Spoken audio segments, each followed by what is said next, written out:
So this is the second part, but actually this is gonna be sort of the third part of the video series of this thing. This is the RCX X130 frame and the build of it. As you can see, I got it finished, well, except for the antenna. I'm still using the rubber ducky because I ordered RPSMA antennas because that's what I've used up until now with these Eachine VTXs, but apparently Eachine started making SMA connectors on their VTXs, so that's the reason I still have that thing here.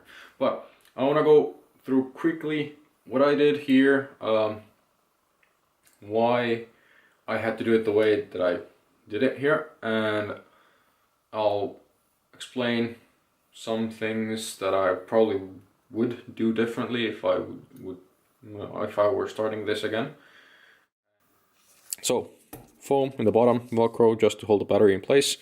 What's next? The 5000 kV motors right here. Those are the ESCs. So on the arm, I put a little bit of electrical tape going like this along the arm. Then I laid the ESC on top of it, and then electrical taped it all to the frame. The ESCs they're sort of a variant of the loop around thing that I've been doing, where I lay the ESC, and instead of having the motor connectors up here, I have the motor connectors in here and the power connectors down here, so I don't have to cut the motor wires so short. So the wires are coming here, and then the power, everything's sort of reversed. The directions of the wires are reversed. I have the single cables and the single grounds going in straight into the flight controller right there, yeah. And I've been sort of afraid of shorts, so I electrical taped some of the PDB, but that's actually the hub OSD. So that's a PDB with a current sensor and a OSD. So when I fly, I see what current I'm drawing, the maximum current I've drawn, my flight time, my battery voltage. So yeah, that's really good. I like the hub OSD right now. Underneath the hub OSD, I just have those aluminum bolts, same as up here. Those are just sort of a spacer there, and then well, I have a long bolt going through those and into the next spacer, which continues to stack. On top of the hub OSD, I have the flight controller.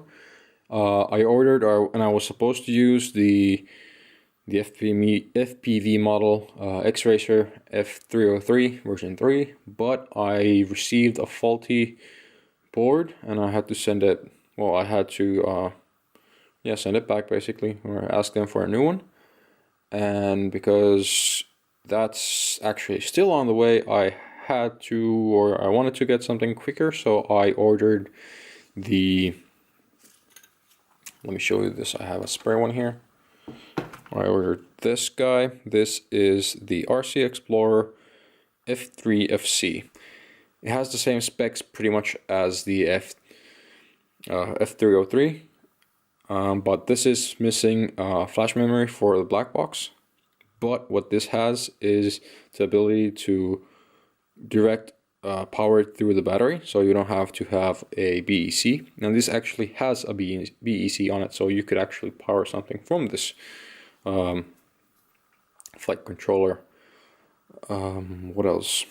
And what I really like about this is, instead of having through holes, this has solder pads, which are so much nicer to work with than your basic through holes. Or well, pins are fine, but like in this build, you just couldn't use pins, or otherwise the stack would be so tall that yeah, it would be just crazy.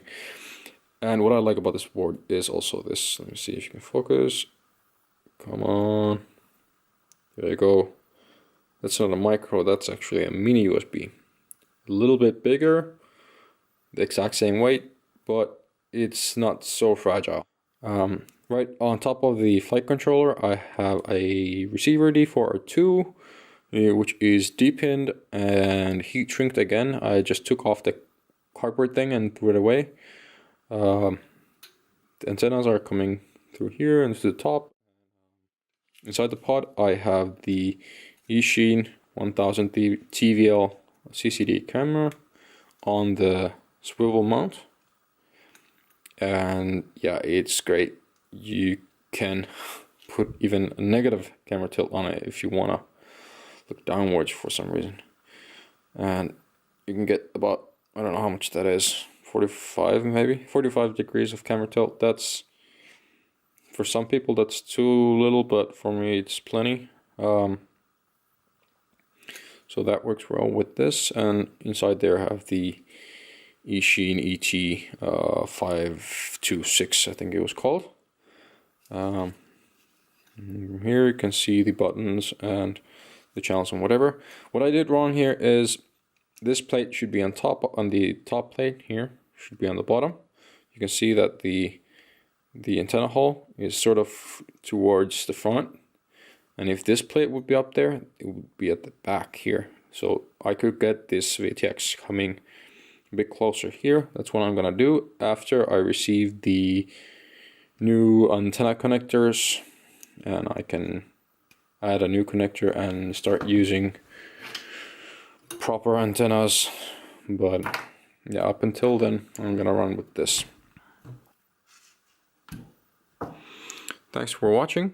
I'll leave comments, positive or negative, both are welcome. Please share, like, subscribe. Thank you, and bye.